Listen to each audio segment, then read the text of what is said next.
हमारे चैनल को सब्सक्राइब करें और बेल आइकन दबाएं।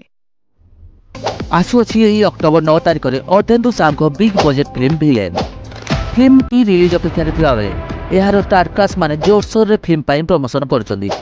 दर्शक बंधु एही दशहरा रे 4टी ओडिया फिल्म रिलीज अपेक्षा रे अछि सेथि मध्ये भिलेन मध्ये देखा जाऊ एही दशहरा का भाग्य रे अछि। भिलेन फिल्म रे शूटिंग बाहर राज्य रे शूटिंग हितवा बेले एहार किछि फाइटिंग सीन राम अर्जी फिल्म शूटिंग रे बैंगलोर ठारे शूटिंग होइतिला। फिल्म टी को निर्देशना दैछथि के मुरली कृष्णा एवं एही फिल्म रे आपण माने देखिबाकू पाइबे अर्धेन्दु साम को तमन्ना बैज, कमलेश राउतराय, बबी मिश्र, कृष्णा कर, रवि मिश्र एवं उषसी मिश्र, उदित गिरी एवं इलू बानार्जी को।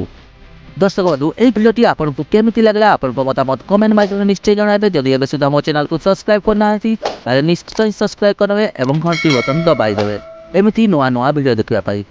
रहुछि नमस्कार, जय जगन्नाथ, जय हिंद।